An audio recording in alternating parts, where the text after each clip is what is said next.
In today's video, we're going over what to do when your patients have extremely painful lower back.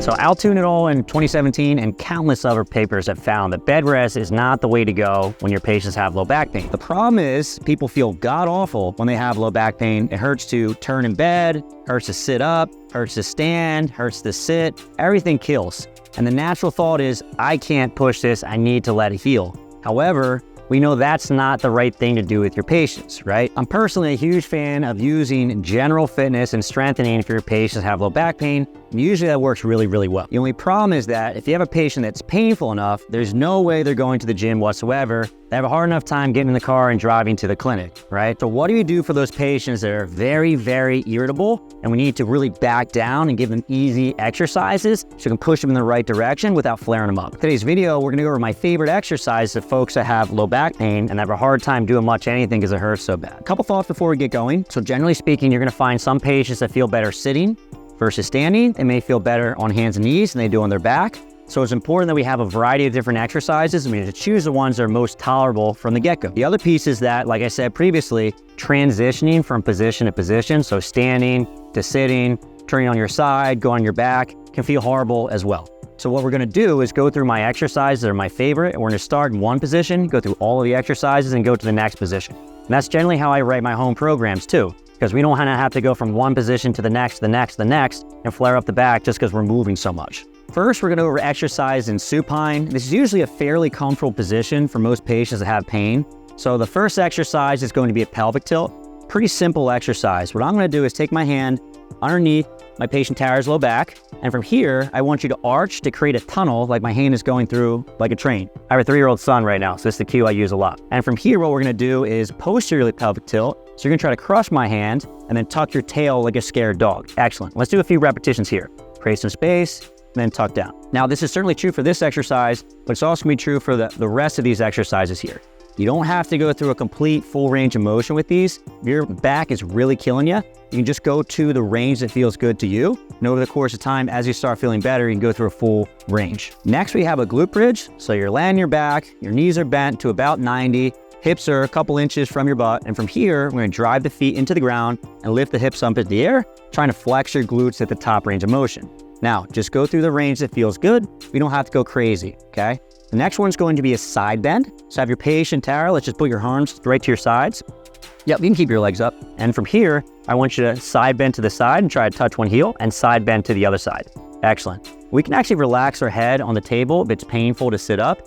But if it feels okay, you can actually do a small sit-up, picking your head and upper back up off the table and go side to side. So now we're getting some good range of motion and a little bit of core strength with this, okay? The next one is going to be heel tap.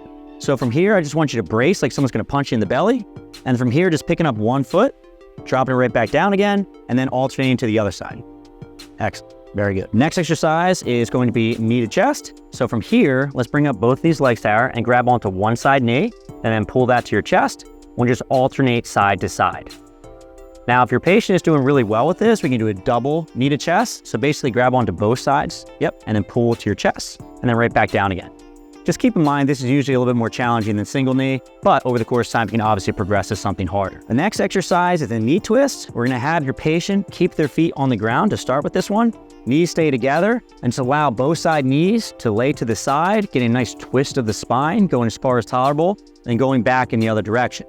Now, this is too easy. We can make this a little bit more intense by reaching the top side leg over the knee. So go ahead and show me that, Tara. Yep, and we get a little bit extra range of motion. Just keep in mind you don't have to start here, but if it feels okay, then go ahead and go for it. So research shows a 25% reduction in your patient's pain by hitting the like button and subscribing to the channel. That's definitely a real study, it's not fake. The next set of exercises are in quadruped or simply just hands and knees. And the first one is a classic cat-cow.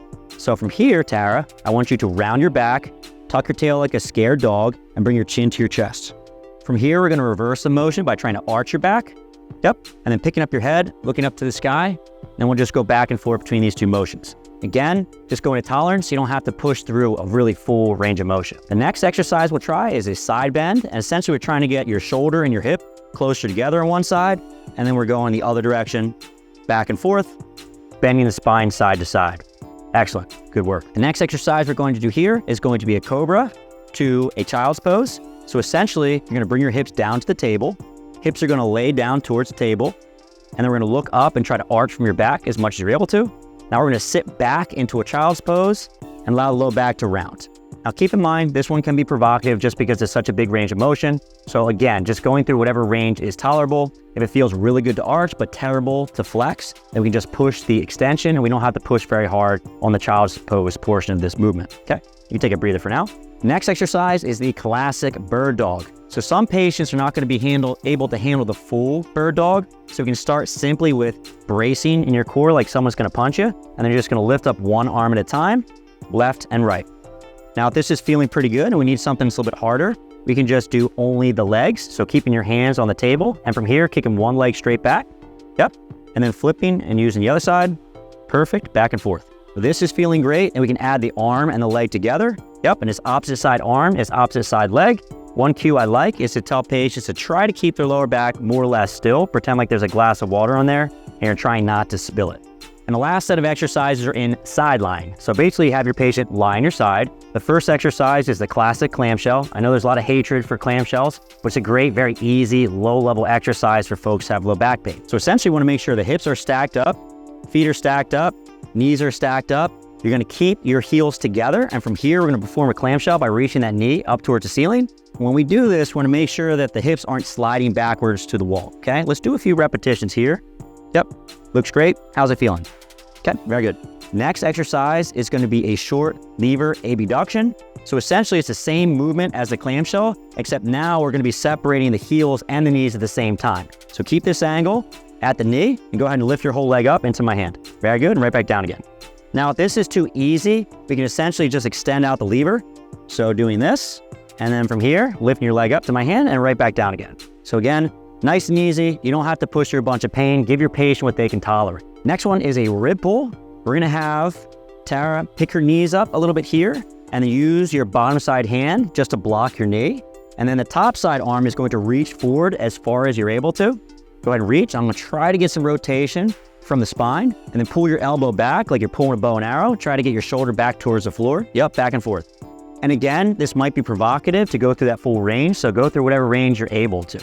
The other piece is that when you go to the other side, you may find you might be more limited or have more range. That's okay, just push to tolerance, and over the course of time, you can always try to match one side versus the other and rebuild your symmetry. And the last exercise is a short lever side bridge. So largely, we're gonna be bearing the weight on the outside of the shin right here, then also on the elbow, similar to a side plank, but we're gonna be bearing the weight here as opposed to onto your feet. So from here, I want you to lift your hips up into a side bridge position, and we can either hold this for a given period of time, let's say 20 to 40 seconds, or we can allow the hips to come back down to the table and right back up again and perform repetitions. Both are fine.